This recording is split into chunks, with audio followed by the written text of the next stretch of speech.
نبی پاک علیہ الصلوۃ والسلام فرماتے ہیں، اب ذرا غور سے سنیے گا، اور یہ بخاری شریف کی حدیث ہے، حضرت ابو ہریرہ رضی اللہ تعالیٰ عنہ اس حدیث کے راوی ہیں۔ نبی پاک علیہ الصلوۃ والسلام نے فرمایا، کسی عورت سے نکاح کے لیے 4 چیزوں کو مد نظر رکھا جاتا ہے۔ نارملی 4 چیزیں یا 4 میں سے کوئی 1-2 چیزیں لوگ دیکھ رہے ہوتے ہیں۔ نمبر 1 اس کا مال، پیسے والی ہے کہ نہیں۔ نمبر 2 حسب نسب، خاندان کیسا ہے۔ نمبر 3 حسن و جمال، اور نمبر 4 کچھ لوگ ہوتے ہیں جو دینداری بھی دیکھتے ہیں۔ آقا فرماتے ہیں، تمہاری ناک خاک آلود ہو یا تمہارا ہاتھ خاک آلود ہو، تم دیندار عورت کے حصول کی کوشش کرو۔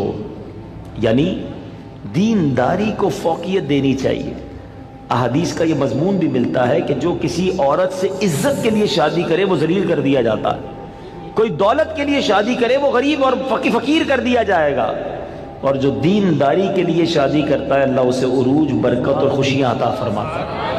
تو موسٹ پریورٹی، پہلی ترجیح کیا ہونی چاہیے؟ یہ ہے تھوڑا سا مشکل، اصل میں یہ باتیں جو ہے نا نوجوانوں کو سمجھ نہیں آتی۔ جو شادی شدہ ہے نا، یہ شکل و صورت جو ہے نا، یہ اس کی اہمیت بعد میں بہت تھوڑی رہ جاتی ہے۔ آج نوجوان اور لڑکے لڑکیاں ایک امیجنیشن میں ضرور ہوتے ہیں کہ چہرہ کیسا ہو، خوبصورتی کیسی ہو، لیکن شادی کے کچھ عرصے کے بعد چہرے کی وہ اہمیت نہیں ہوتی جو اخلاق کی ہوتی ہے، جو کردار کی ہوتی ہے۔ خوبصورتی ہی سب کچھ نہیں ہے زندگی میں، ایک بات، دل خوبصورت ہونا چاہیے، اس کے اندر اخلاق ہونے چاہیے، اور سب سے مین چیز دینداری ہے۔ اب میں یہاں جو بزرگ بیٹھے ہیں ان سے ایک بات کرنا چاہوں گا کہ چلے یہ تو لڑکوں کی خواہش، لڑکیوں کی بات ہو گئی، ماں باپ کی خواہش کیا ہوتی ہے؟ فیملی ممبر سے پوچھیں، کسی بزرگ سے پوچھیں، بھائی آپ کو اپنے بیٹے کی شادی کرنی ہے، بہو کیسی چاہیے؟ تو وہاں بھی یہی ہوگا، خوبصورت ہو، پڑھی لکھی ہو، سمجھدار ہو، گھر گرستی آتی ہو، خاندان بڑا ہو، بس یہ 4-5 چیزیں۔ آج رشتہ ڈھونڈتے وقت دینداری کون چیک کرتا ہے؟ آپ نے کبھی یہ سوچا؟ اب میں ایک بڑی عجیب بات کرنے جا رہا ہوں، علماء نے کتابوں میں یہ بات لکھی ہے کہ علماء فرماتے ہیں کہ اس نوجوان پر اپنی ہونے والی اولاد کا حق ہے جس کی ابھی شادی نہیں ہوئی۔ جی ہاں، جس کی شادی نہیں ہوئی نا، اس کی اپنی اولاد کا ایک حق ابھی سے اس پر ہے، اور وہ حق کیا ہے کہ وہ اپنی ہونے والی اولاد کے لیے اچھی ماں تلاش کرے، کیونکہ ماں ہی پہلی درسگاہ ہے۔ ماں ہی اچھی نہیں ہے، ماں ہی دیندار نہیں ہے، ماں ہی برے کاموں میں ہے، تو اس کی اولاد کی تربیت کیسی ہوگی؟ یعنی آپ نے اپنی ہونے والی اولاد کے ساتھ ظلم کیا اگر آپ نے ان کے لیے اچھی ماں تلاش نہ کی۔ سیدی غوث اعظم رضی اللہ عنہ کی ہم نام کی مالا جپتے ہیں، غوث پاک کے غلام کہلاتے ہیں، سارے تقریباً قادری بیٹھے ہوں گے، ہیں پیرانے پیر کے چاہنے والے ہیں نا۔ غوث پاک کی شان کیا تھی؟ مدرسے میں گئے، قاری صاحب نے کہا پڑھو بسم اللہ الرحمن الرحیم، میرے غوث پاک نے بسم اللہ سے شروع کیا اور 18 پارے زبانی سنا دی۔ قاری صاحب نے کہا پہلا دن ہے مدرسے میں، پہلے دن تو بچہ بسم اللہ مشکل سے پڑھتا ہے، تم نے زبانی 18 پارے سنا دیے، اور بھی سناؤ۔ کہا اتنی یاد ہے؟ کہا کدھر سے یاد کیے؟ کہا میں جب ماں کے پیٹ میں تھا میری ماں 18 پاروں کی حافظہ تھی، ماں تلاوت قرآن کرتی تھی، ماں کے پیٹ میں ہی میں نے قرآن یاد کر لیا۔ وہ حافظہ تھی تو بچے کو برکت ملی نا۔ اب جو ماں فلمیں دیکھنے والی، گانے سننے والی، بے پردہ گھومنے والی، نمازیں قضا کرنے والی ہوگی، اس کے پیٹ میں جب بچہ ہوگا تو کیا اثر پڑے گا بچے پر؟ خاتون جنت بی بی فاطمہ، نبی پاک علیہ الصلوۃ والسلام کی شہزادی نے حسنین کریمین کو کیسے پالا ہے؟ یہ جنت کے پھول ایسے ہی نہیں ہیں۔ بی بی فاطمہ جب جھولا جھلاتی تھی تو قرآن کی آیتیں پڑھا کرتی تھی، بچپن سے قرآن سنا ہے حسنین کریمین کے کانوں نے۔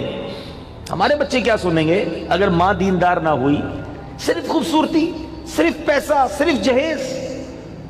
نہ کریں ایسا، وہ بچے بھی نہ کریں ایسا، اور ان کے ماں باپ بھی نہ کریں ایسا۔ سب سے پہلی چیز رشتہ کرنے سے پہلے جو دیکھنی ہے وہ اس کا عقیدہ دیکھو، اس کے ایمان کیسا ہے۔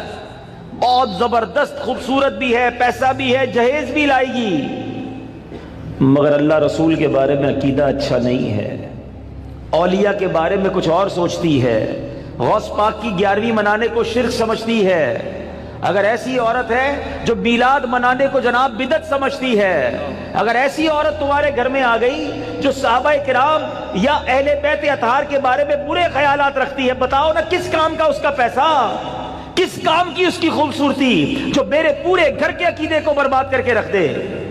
اس باپ پر تف ہے اور اس نوجوان پر بھی تف ہے کہ جس نے شادی کرتے وقت یہ نہ دیکھا کہ میری ہونے والی جو بیوی ہے اس کا عقیدہ کیا ہے، اور پھر نماز پڑھتی ہے کہ نہیں، پردہ کرتی ہے کہ نہیں۔ ارے اگر بے نمازی اور بے پردہ عورت تمہارے گھر میں آتی ہے تو وہ کیا بچے کی تربیت کرے گی اور تمہارے آئندہ آنے والی نسلوں کا کیا ہوگا؟ اور اسی طرح جو میری بہنیں مجھے سن رہی ہیں اور وہ مائیں جو مجھے سن رہی ہیں، وہ والد جو مجھے سن رہے ہیں کہ جو اپنی بچیوں کے لیے رشتہ تلاش کر رہے ہیں، کیا دیکھتے ہیں؟ بچہ دکھتا کیسا ہے؟ ارے بھائی دکھنے میں کمزور ہوگا پھر بھی چلے گا، پیسے کتنے کماتا ہے یہ بتاؤ، ہیں؟ خاندان کیسا ہے؟ اچھا پھر ہم 2-3 برائیاں چیک کرتے ہیں، یہ بھی بڑا عجیب معاملہ ہے۔ کیا چیک کرتے ہیں؟ شراب تو نہیں پیتا، جوا تو نہیں کھیلتا، نشہ تو نہیں کرتا، بس یہ 2-3 برائیاں ہی چیک کرنی ہے۔ یقیناً شراب پینا حرام ہے، جوا کھیلنا حرام ہے، نشہ کرنا اچھا نہیں ہے، لیکن نماز نہ پڑھنا کوئی گناہ نہیں ہے، سب سے بڑا گناہ ہے۔ اچھا پھر یہ تینوں چیزیں پتہ ہے کیوں چیک کرتے ہیں ہم؟ اپنے دل سے پوچھو، گناہ ہے اس لیے یا لوگوں کو برا لگتا ہے اس لیے؟ خاندان کا نام خراب ہو جائے گا نا، کسی نشئی کو داماد بنا لیا، کسی شرابی کو داماد بنا لیا، اپنی بیٹی کسی جواری کے ہاتھ میں دے دی، لوگ کیا کہیں گے؟ اس لیے اللہ ناراض ہوگا اس کی فکر نہیں۔ اگر اس کی فکر ہوتی تو پہلے یہ چیک کرتے اس کا عقیدہ کیا ہے۔ ایسا بھی ہوا ہے، ہم نے دیکھا ہے کہ اپنے باپ نے اپنی بیٹی کو پردہ کرایا ساری زندگی، اولیاء کرام صحابہ کی محبت گھر میں تھی، اور ایسی جگہ بیٹی بیاہ دی کہ شادی ہونے کے بعد سسرال والوں نے کہا کہ پردہ ختم کرو، ہمیں پردہ اچھا نہیں لگتا، اور خبردار آئندہ اولیاء کرام کا نام لیا۔ اب باپ سر پکڑ کے روتا ہے، پتہ نہیں اپنی بیٹی کدھر دے دی۔ اب خیال آیا تمہیں، پہلے نہیں سوچنا تھا؟ رشتے میں سب سے پہلے عقیدہ ہے، مگر جو کسی کا آقا ہو اس کی تربیت ایسی کی جا رہی ہے تو مجھے بتائیے آج کا ملازم ہمارا غلام تو نہیں ہے نا؟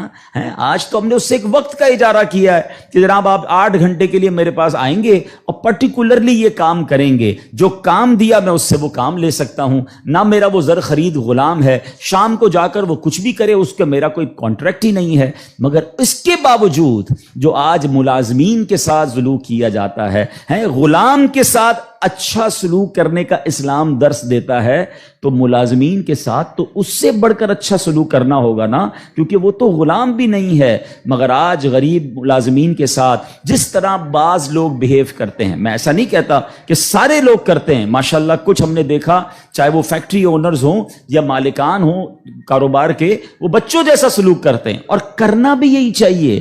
وہ غریب ہے تو اس کا مطلب یہ نہیں کہ اس کے پاس دل نہیں ہے، اور اسلام ہمیں حقوق بیان کرتا ہے اور ہمارے صحابہ نے اس کو کس طرح امپلیمنٹ کیا۔ اب یہ ایک بات ذہن میں رکھنی ہے، نبی پاک کی ایک حدیث یاد رکھیے گا، میرے آقا علیہ الصلوۃ والسلام فرماتے ہیں من آذا مسلما فقط آذانی ومن آذانی فقط آذ اللہ، جس نے کسی مسلمان کو تکلیف دی۔ اب اس میں کہیں بھی ایسا نہیں ہے کہ اپنے برابر کے مسلمان کو تکلیف نہیں دینی ہے۔ میں چیمبر آف کامرس کا ممبر ہوں تو کسی چیمبر آف کامرس کے ممبر کو تکلیف نہیں دینی، میں فیکٹری مالک ہوں تو کسی فیکٹری مالک کو تکلیف نہیں دینی، میں ایک ایلیٹ کلاس یا اچھی کلاس کا رہنے والا ہوں تو اپنی طرح کے لوگوں کو تکلیف نہیں دینی۔ یہ مطلقاً حدیث ہے، من آذا مسلمن، ٹھیلے والے کو بھی تکلیف نہیں دینی جو مسلمان ہے، جو جناب میرا ملازم ہے اسے بھی تکلیف نہیں دینی، جو میری فیکٹری کا دروازہ کھولتا ہے مجھے اسے بھی تکلیف نہیں دینی۔ بلکہ میں آپ کو سچ بات بتاؤں،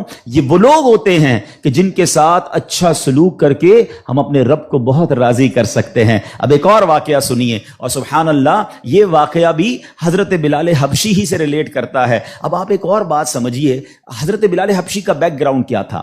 حبشہ جو ہے وہ ایتھوپیا کو کہتے ہیں، آج کل وہ ملک ایتھوپیا ہے، ٹھیک ہے نا؟ اٹ مینز وہ افریقن تھے، عرب کے اندر ایک افریقن غلام کے طور پر وہ آئے تھے، اور آپ نے بہت ڈیفیکلٹ لائف اسلام کے لیے گزاری۔ جو آپ کا آقا تھا نا امیہ، میں نے وہی کہا کہ باٹ کر لیتے تھے، خرید لیتے تھے، وہ بہت سخت اسلام دشمن تھا۔ اب امیہ کو جب پتا چلا کہ حضرت بلال مسلمان ہو گئے، اب اس نے حضرت بلال پر مظالم کے پہاڑ توڑ دیے.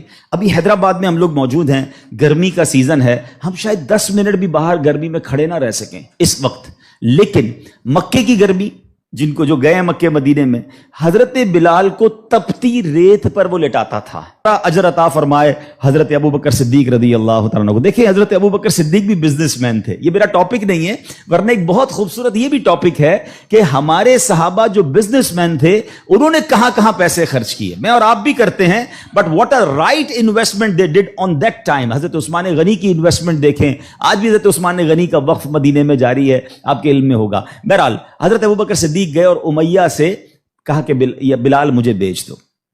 اب امیہ جو تھا نا وہ بڑا شیطان تو تھا ہی, اسلام دشمن تھا. حضرت بلال سے اس کا بغض کی وجہ بھی یہی تھی. تو اس نے مثال کے طور پہ, اس وقت مارکیٹ ریٹ تھا 500 درہم, میں مثال کے طور پر اس نے کہا میں 1000 درہم لوں گا. آپ نے کہا ٹھیک ہے. حضرت ابو بکر کہتے ہیں کہ نہیں اب 2000 لوں گا. سودا ڈن ہونے کے بعد کہتا ہے اب 2000 لوں گا. آپ نے کہا اوکے. کہا 3000 لوں گا. آپ نے کہا اوکے. وہ قیمت بڑھاتا گیا, حضرت ابو بکر صدیق اوکے کرتے گئے. اب ایک پرٹیکولر بڑی بگ اماؤنٹ پر حضرت بلال کی ڈیل ہو گئی. امیہ کہتا ہے اے ابو بکر, میں نے تو تمہارے بزنس کے بڑے چرچے سنے تھے, مجھے تو یہ پتا تھا کہ تم جو ہے بڑے جانچ کر بڑی طریقے سے سودا خریدتے ہو, اتنا مہنگا یہ حبشی غلام خرید لیا. حضرت ابو بکر کے تاریخی الفاظ سنے, وہ کہتے ہیں امیہ تمہیں کیا معلوم بلال کی قیمت کیا ہے, تم اس سے زیادہ مانگتے میں اس سے زیادہ تمہیں دیتا. اللہ اکبر. رقم دی حضرت بلال کو لے کر نبی پاک کے پاس. اب ذرا سنیے گا, جب نبی پاک نے حضرت بلال کو دیکھا نا, کہا حضرت ابو بکر کہتے ہیں یا رسول اللہ بلال حاضر ہے, بلال کو آزاد کروا کے لایا ہوں. نبی پاک فرماتے ہیں اے ابو بکر, بلال کو خریدنے میں جتنے پیسے خرچ کیے تھوڑے پیسے میرے بھی اس میں شامل کر لو. اتنا پیار. اور حضرت بلال کے اس بیوٹیفل ڈیل میں حضرت ابو بکر نے کہا حضور میرا سب کچھ آپ ہی کا تو ہے, اگر میں نے کچھ خرچ کیا تو حضور یہ سب آپ کا ہے. اب حضرت بلال کا یہ بیک گراؤنڈ تھا, یاد رکھیے گا. اب مکے میں بڑے بڑے سردار بھی مسلمان ہوئے. آپ سب کو یاد ہونا چاہیے اسلامی تاریخ کا ایک ٹرننگ پوائنٹ تھا, اور وہ ٹرننگ پوائنٹ تھا فتح مکہ. ٹھیک ہے نا, فتح مکہ سے پہلے 10,000 لوگ مسلمان ہوئے. میں تھوڑا سا 1-2 منٹ میں تھوڑا سمرائز کر دوں تاکہ آپ میرے ساتھ اور انوالو بھی ہو جائیں, اور یہ تاریخ پتہ ہونی چاہیے. فتح مکہ ہوتی ہے 10 ہجری میں. 10 ہجری کا مطلب 8 ہجری میں, معاف کیجیے گا, فتح مکہ ہوتی ہے 8 ہجری میں. 8 ہجری کا مطلب ہے کہ نبی پاک علیہ الصلوۃ والسلام نے جو 40 سال کی عمر میں اسٹرگل آف اسلام شروع کی, اس کے 13 سال مکے میں گزارے, 8 سال مدینے میں گزارے. 13 اور 8 کتنے ہو گئے؟ 21 سال. 21 ایئرز میں 10,000 مسلمان ہوئے تھے. سمجھ رہے بات کو؟ اور اب کانکر ہوتا ہے مکہ. جب مکہ فتح ہوا اور تمام مظالم کرنے والے لوگ موجود تھے, سرداران مکہ موجود تھے, اور ان کو پتا تھا آج ہمارے تکہ بوٹی کر دیے جائیں گے, آج ہمارے سر قلم کر دیے جائیں گے, کیونکہ ہم نے تو اتنا ستایا ان کو, مکہ چھوڑ کے مدینے جانا پڑا. مگر اینڈ آف دا ڈے جو نبی پاک کا شاندار فیصلہ تھا کہ آپ نے سب کو معافی کا اعلان فرما دیا. یہاں تک کہ صحابہ کرام کی جن پراپرٹیز پر مکے کے کفار نے قبضہ کر لیا تھا, میرے آقا نے کہا وہ پراپرٹیاں بھی تمہیں ہم واپس نہیں لیں گے, وہ بھی تمہاری ہو گئیں. اس معافی کا فائدہ کیا ہوا یہ سمجھنا بہت ضروری ہے کہ 10,000 مسلمان ہیں 21 سالہ کوشش میں, اور سن 10 ہجری میں آفٹر 2 ایئرز جب میرے آقا فتح مکہ کے بعد حج فرماتے ہیں, جس کو ہم حجۃ الوداع کہتے ہیں, اور خطبہ حج کے موقع پر میدان عرفات میں 1,24,000 صحابہ کرام ہوتے ہیں. معافی کا فائدہ دیکھ رہے ہیں؟ ہم کہتے ہیں بدلہ لوں گا, دشمنی چلے گی, نسل در نسل چلے گی, مٹا کے رکھ دوں گا, چھوڑوں گا نہیں. لڑائی کر کے دیکھ لو یا معاف کر کے دیکھ لو. ایک معافی نے اسلام کو کہاں پہنچایا؟ 10,021 سالوں میں, اور معافی کے بعد ودن 2 ایئرز 1,24,000 صحابہ کہاں موجود ہیں؟ عرفات کے میدان میں موجود ہیں. اینڈ فرام دیٹ ڈے, ایک اور بات, ہسٹری پڑھیے اسلام کی, فتح مکہ کے بعد اسلام نے جو ٹیک آف کیا ہے, آج تک اسلام پیچھے نہیں گیا. 200 کروڑ مسلمان ہیں آج دنیا میں.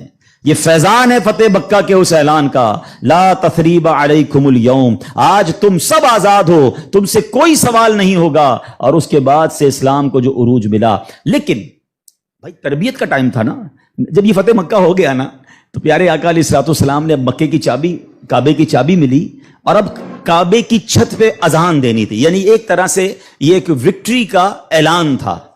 تو نبی پاک نے کس کو کہا؟ حضرت بلال کو کہا کہ ایک بلال جاؤ اور کعبے کی چھت پہ اذان دو۔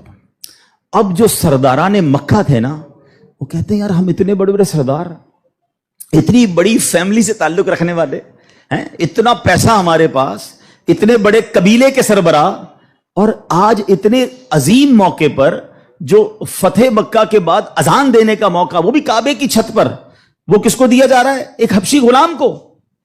اللہ اکبر! یہ خبر نبی پاک تک پہنچ گئی کہ کچھ لوگ بے چین ہیں، کچھ لوگوں کو یہ برا لگ رہا ہے کہ بلال کو یہ موقع کیوں ملا، ہم بڑے خاندان والے، ہم پیسے والے۔ پیارے آقا علیہ الصلوۃ والسلام نے ان کو بلایا۔ پہلے تو نبی پاک نے سوال کیا کہ کیا آپ لوگ ایسی باتیں کر رہے تھے؟ کہ جی حضور کر رہے تھے۔ اب نبی پاک نے کیا فرمایا؟ نبی پاک کی گفتگو سے پہلے قرآن کی آیت نازل ہوتی ہے اور رہتی دنیا کے لیے ایک اصول بیان ہو گیا۔ اب یہ اصول مجھے اور آپ کو یاد رکھنا ہے۔ اللہ کریم قرآن میں ارشاد فرماتا انا اکرمکم عند اللہ اتقاکم، فرمایا بے شک اللہ کے یہاں تم میں زیادہ عزت والا وہ ہے جو تم میں زیادہ پرہیزگار ہے۔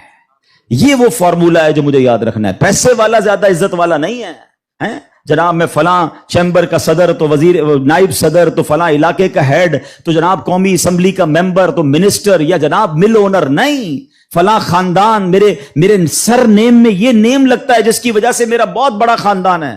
قرآن نے فیصلہ کر دیا ہے ان اکرمکم عند اللہ اتقاکم، اللہ کے نزدیک عزت والا وہ ہے جو زیادہ پرہیزگار ہے۔ وہ میرا ملازم بھی ہو سکتا ہے، وہ میرا خان سما بھی ہو سکتا ہے، وہ میرا غریب رشتہ دار بھی ہو سکتا ہے، وہ باہر ٹھیلا لگانے والا بھی ہو سکتا ہے۔ اگر وہ اللہ کی بارگاہ میں پرہیزگار ہے، وہ سب سے زیادہ، ہم سب سے زیادہ عزت والا ہے۔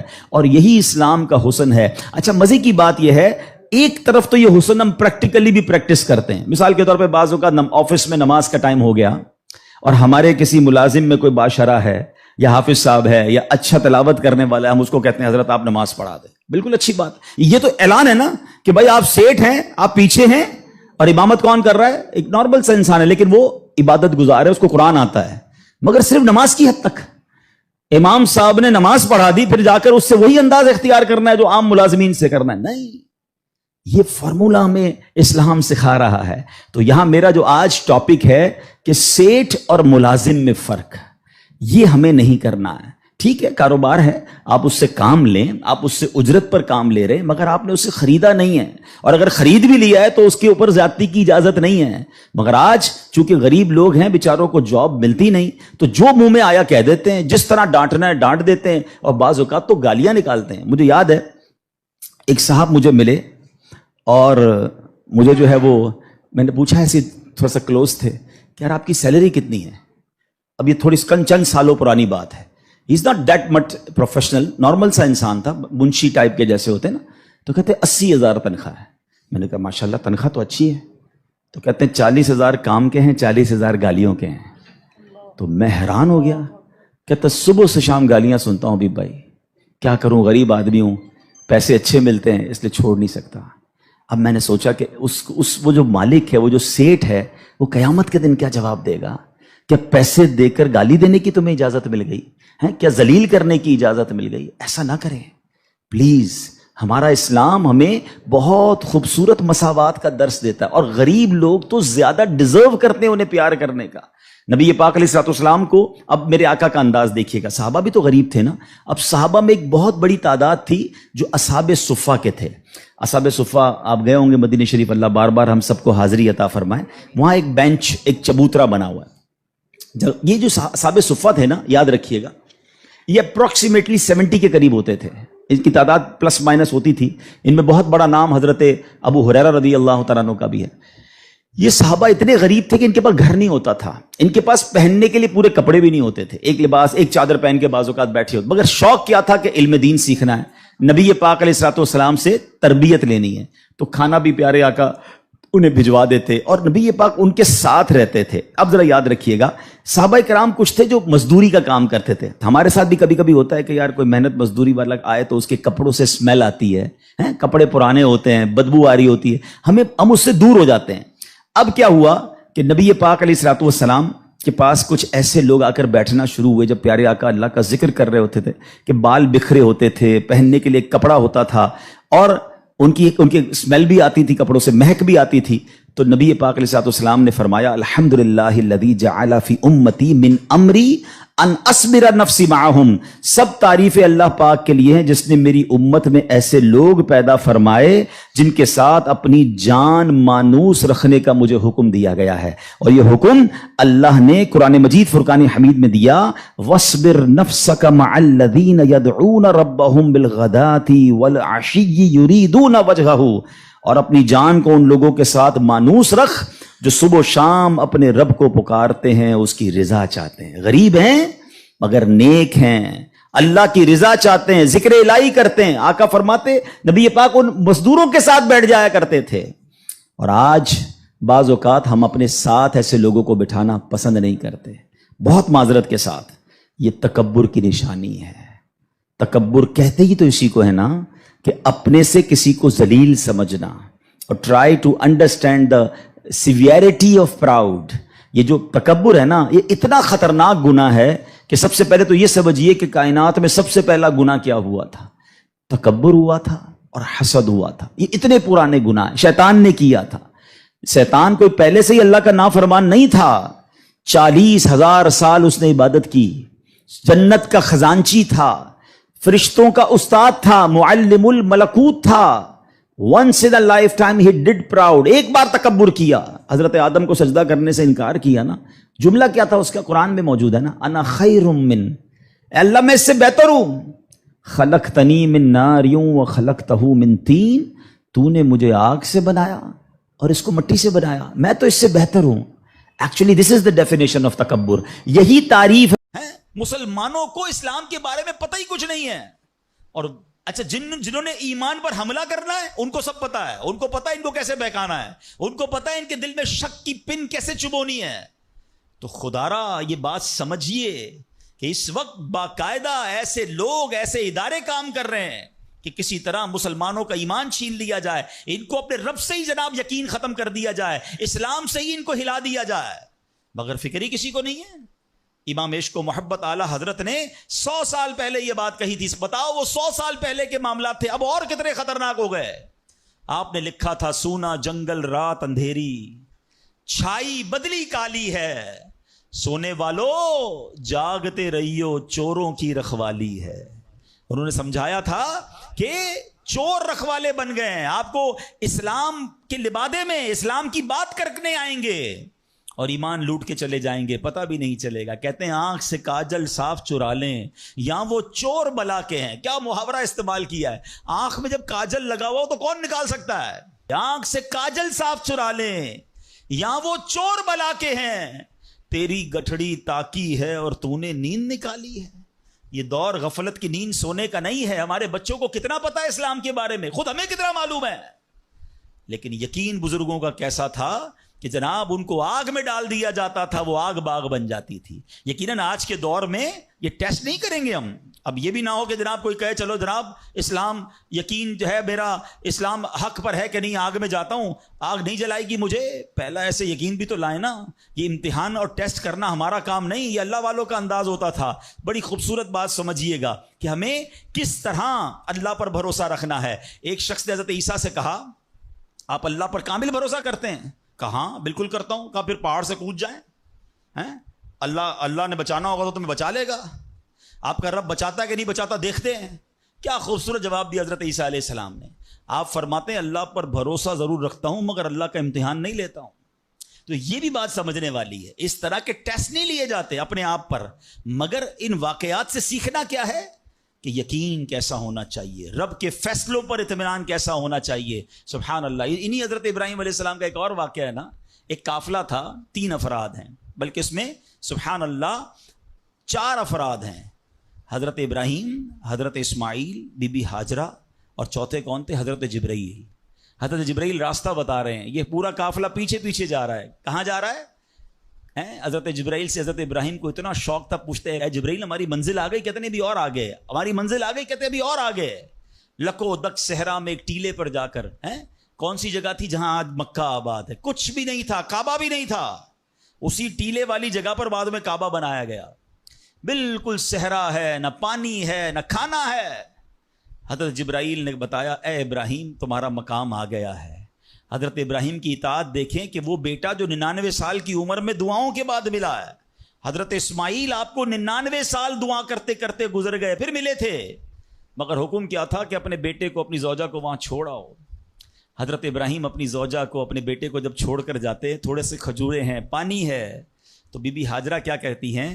3 بار کہا کہ ابراہیم کس کے سہارے چھوڑے جا رہے ہیں، کس کے سہارے چھوڑے جا رہے ہیں. حضرت ابراہیم نے جواب نہیں دیا، تو آخر میں کہتی ہیں اللہ امرک بہذا، اے اللہ کے نبی، کہ اللہ پاک نے آپ کو اس کا حکم دیا ہے؟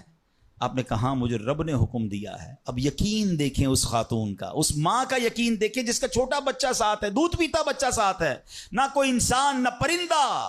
مگر جب حضرت ابراہیم نے کہا نا کہ ہاں رب کا حکم ہے، تو کیا کہا؟ اے اللہ پاک کے نبی، اگر یہ اللہ پاک کا حکم ہے تو پھر آپ خیر سے جائیں، اللہ ہمیں ضائع نہیں کرے گا.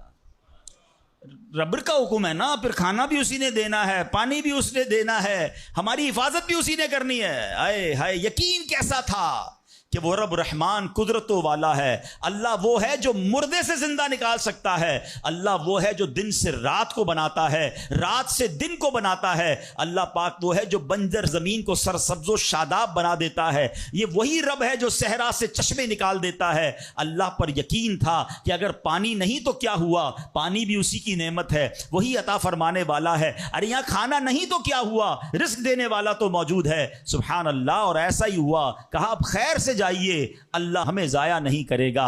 کیا خوبصورت شعر ہے نا، یقین مثل خلیل آتش نشینی، یقین مثل خلیل آتش نشینی، یقین اللہ مستی خود گزینی، سن اے تہذیب حاضر کے گرفتار، غلامی سے بدتر ہے بے یقینی. کیا ترجمہ ہوا اس کا؟ اس کا معنی کیا ہوا؟ یقین کیا ہے؟ حضرت ابراہیم کی طرح بے خطر بغیر ڈرے آگ میں کود جانے کا نام یقین ہے. یقین کیا ہے؟ محبت الہی میں غرق ہو جانا اور اپنے آپ کی اصلاح میں لگ جانا یقین ہے. اے دور حاضر کی تہذیب کے دیوانوں، بے یقینی جو ہے وہ غلامی سے بھی بری چیز ہے. آج بے یقینی کی فضا کیسی ہے؟ یقین ہی نہیں ہے کسی کو. تذبذب، ٹینشن، اللہ پر، دین پر، اپنے دنیا کے معاملات پر یقین ہی نہیں ہے کسی کو. ہر وقت فکروں میں گھرا ہوا ہے. اے میرے پیارے اسلامی بھائیوں، آج غربت عام ہے، مشکلات ہیں، ہر دوسرا آدمی مشکلات میں پھنسا ہوا ہے، لڑائی جھگڑے ہیں، نا اتفاقی ہے. دنیا میں کئی جگہ تو مسلمان بیچارے ظلم و ستم کا شکار ہیں. اللہ پاک ان کی غیب سے مدد فرمائے. الحمدللہ مسلمانوں نے تاریخ میں شاندار کارنامے سر انجام دیے ہیں. اللہ کریم نے مسلمانوں کو بڑی شان و شوکت سے نوازا ہے، مگر اب حالات کسی اور طرح کے چل رہے ہیں. کبھی غور کیا اس کی وجہ کیا ہے؟ اس پر تجزیہ کیا جائے تو ایک بڑی وجہ سامنے یہ آتی ہے کہ مسلمانوں میں بے یقینی بڑھا دی گئی ہے. پیارے آقا مکی مدنی مصطفیٰ صلی اللہ تعالی علیہ وسلم کا ذرا فرمان سنیے. مشہور صحابی حضرت ابو ہریرہ رضی اللہ تعالیٰ عنہ اس حدیث کے راوی ہیں. رسول ذیشان مکی مدنی سلطان صلی اللہ تعالیٰ علیہ وسلم نے فرمایا ما اخاف علی امتی الا ضعف الیقین. آقا فرماتے مجھے اپنی امت پر خوف نہیں ہے مگر یقین کی کمزوری کا، یعنی اور کوئی خوف نہیں ہے. یہ امت ایسا نہیں ہوگا کہ شرک میں مبتلا ہو جائے گی. فرمایا میری امت اللہ پاک کا انکار نہیں کرے گی، ہاں میری امت کو جو بڑا مسئلہ درپیش ہوگا ان کا یقین کمزور ہو جائے گا، ان کا بھروسہ کمزور ہو جائے گا. ایک اور حدیث پاک سنیے. آقا فرماتے ہیں نجا اول هذه الامه بالیقین والزہد. اس امت کے پہلے لوگ یقین اور دنیا سے بے رغبتی کے ذریعے نجات پا گئے. ویہلک آخر هذه الامه بالبخل والعمل. اور اس امت کے جو آخری لوگ ہوں گے کنجوسی اور لمبی امیدوں کے سبب ہلاک ہو گئے. پہلے والے یقین کی وجہ سے کامیاب ہو گئے. کیسا یقین تھا؟ 313 تھے نا، مگر بھروسہ رب پر کیسا تھا کہ فرشتوں کی فوج مدد کے لیے آ جاتی ہے. اور بعد والے فرمایا کنجوسی ہوگی، لمبی امیدیں ہوں گی. کنجوسی کیوں ہوتی ہے؟ مال خرچ کروں گا ختم ہو جائے گا. یقین نہیں ہے نا، یہ پیسے چلے جائیں گے، زکات نہیں دیتے لوگ، اللہ کی راہ میں خرچ نہیں کر رہے، لمبی امیدیں بنائی، یقین نہیں ہے. کاش یہ بات سمجھ آ جائے کہ میرے اور آپ کے نصیب میں جو رزق لکھا ہے وہ لکھا ہوا ہے، وہ ہمیں مل کر رہے گا. مگر اسی کی ٹینشن میں زندگی گزر رہی ہے. بے یقینی کی کچھ مثالیں میں آپ کو سمجھاتا ہوں. ابھی تک شاید کچھ لوگ کہہ رہے ہوں گے یار یہ بات تو ٹھیک کر رہے ہیں, بے یقینی ہونی نہیں چاہیے, مگر ہمیں تو بے یقینی نہیں ہے. اب میں کچھ ایگزامپل کے ذریعے سمجھاتا ہوں. ہم مانتے تو ہیں اللہ پاک رزق دینے والا ہے, ٹھیک ہے, پھر بھی مال کے پیچھے مارے مارے پھرتے ہیں. کوئی لندن پیرس کے خواب دیکھ رہا ہے, کشتیوں کے اندر بیٹھ کر, پچھلے دنوں واقعات ہوئے نا, پیسے دے کر وہ ڈنکی لگا کر جاتے ہیں, کوئی راستے میں مر جاتا ہے, کوئی کشتی میں بیچارے ڈوب گئے. کیوں؟ یقین نہیں ہے ادھر پیسے نہیں ملیں گے ادھر پیسے ملیں گے, کسی طرح ادھر چلا جاؤں یا مر جاؤں گا بھوکا.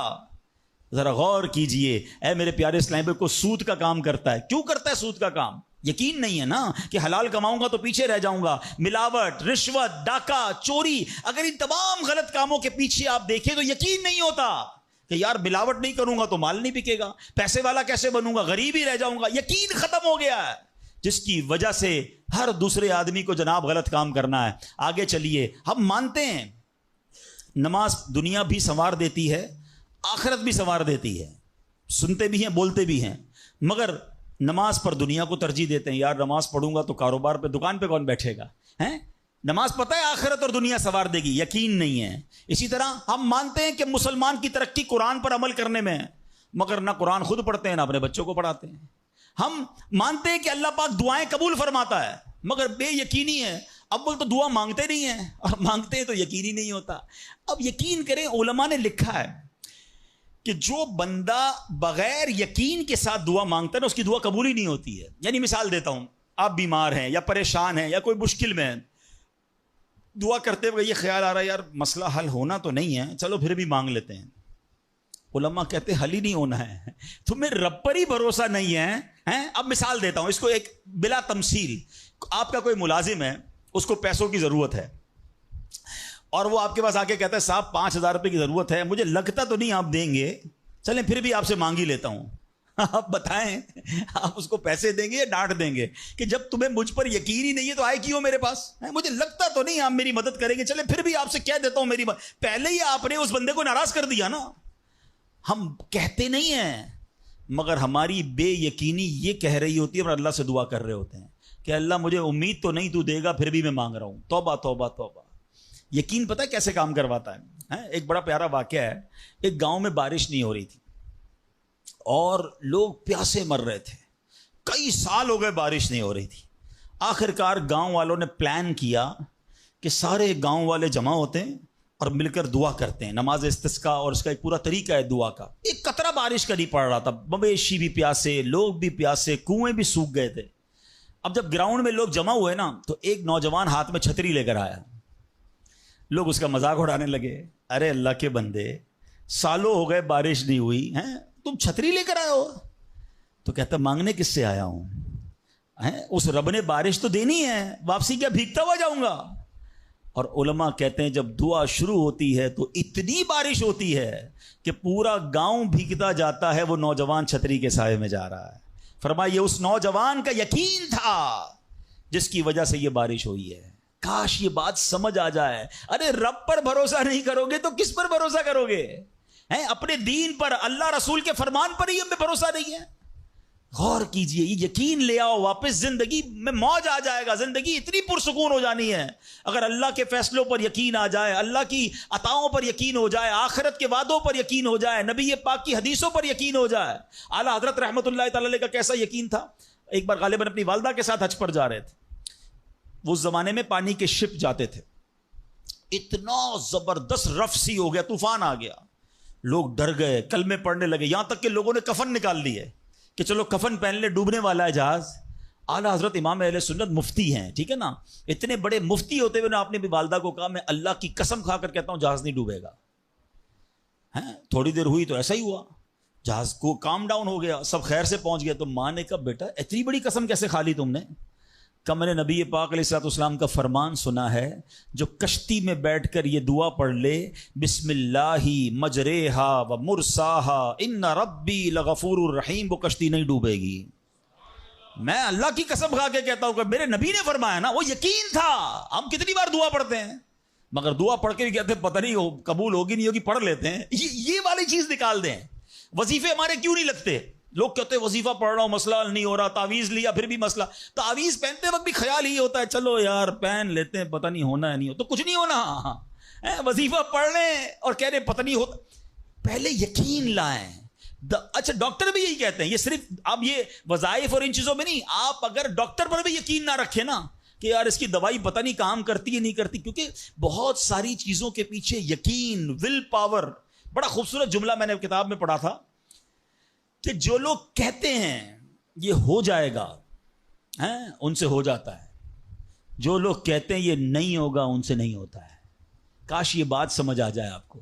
ہو جائے گا، اب کر لو گے. بڑے بڑے کام لوگ کر جاتے ہیں، میں کر لوں گا انشاءاللہ، پتہ نہیں ہوگا نہیں ہوگا، ٹرائی کر لیتا ہوں، پہلے ہی سمجھ لو نہیں ہوگا.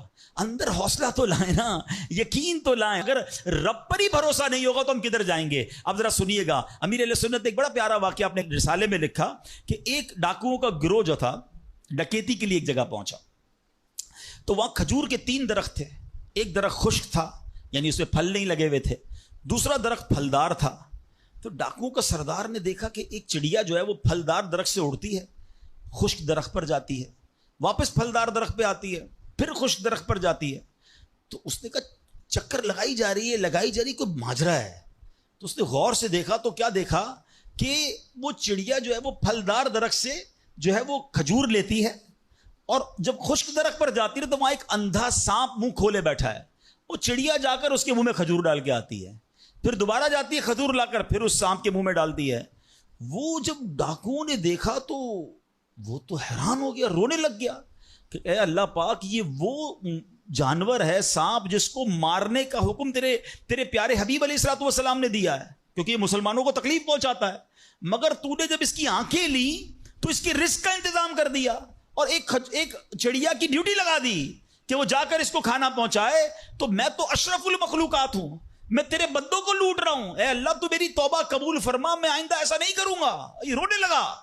اب یہ سوچ رہا ہے سبحان اللہ. تو اللہ اکبر، غیب سے آواز آئی کہ اے فلاں میری توبہ کا دروازہ کھلا ہوا ہے. ڈاکو کہتا ہے یا اللہ میں نے توبہ کی. پھر غیب سے آواز آئی ہم نے تیری توبہ قبول کر لی. اچھا جب اس نے توبہ کی تو اس کے سارے ساتھی سن رہے تھے، سردار آپ نے توبہ کی، ہم نے بھی توبہ کی. کہا سوچو تو صحیح، ہم ڈکیتی کر رہے ہیں، ہم چوری کر رہے ہیں، رب جب اس اندھے سانپ کو روزی دے گا تو ہمیں کیوں نہیں دے گا؟ ہم اللہ کی قدرت پر یقین کیوں نہ رکھیں؟ سب نے توبہ کر لی. اب جب توبہ کر لی تو انہوں نے کہا کہ اب ایسا کرتے ہیں کہ حج کو چلتے ہیں.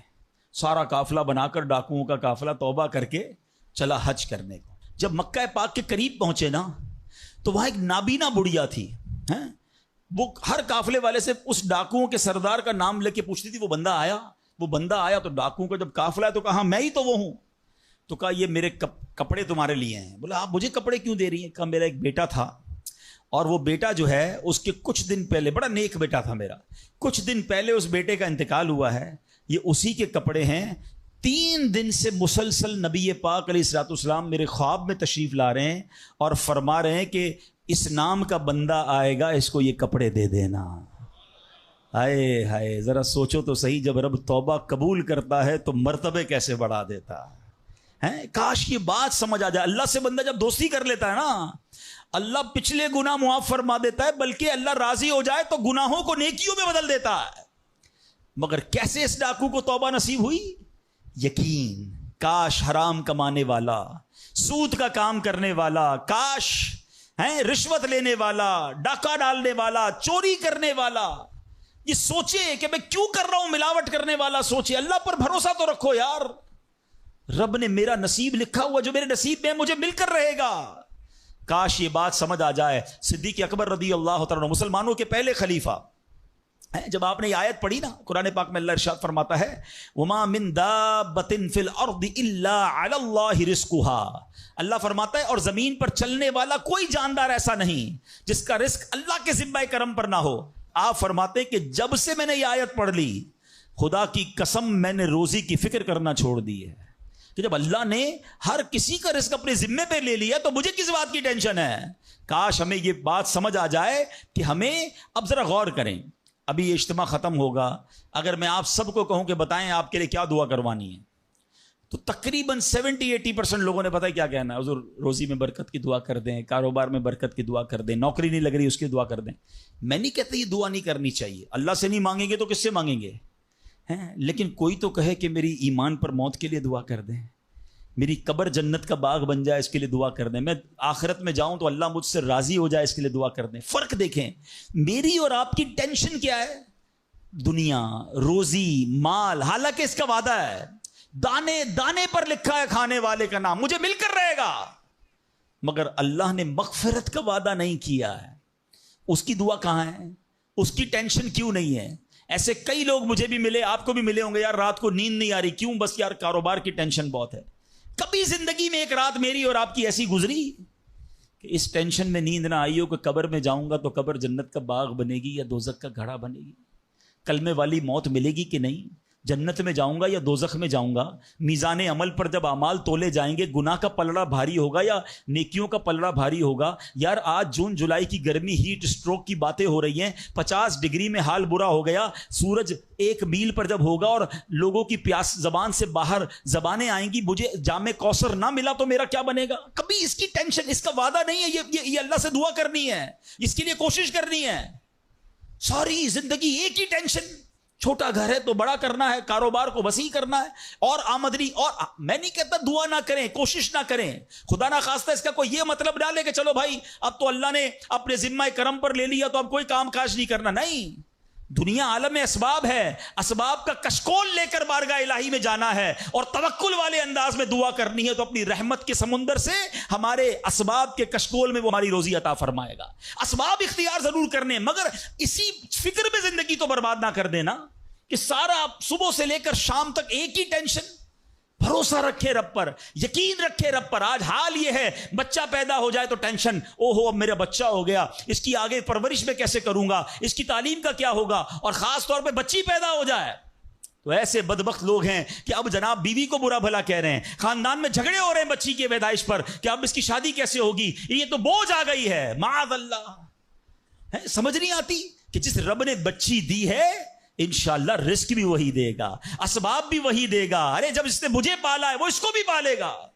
کیا خوبصورت بات علماء نے لکھی، جو رب ہاتھی کو من اور چونٹی کو کن دے سکتا ہے وہ مجھے بھی میرا رزق عطا فرمائے گا. آپ ذرا سوچے تو صحیح، کس کس کو رزق دیتا ہے.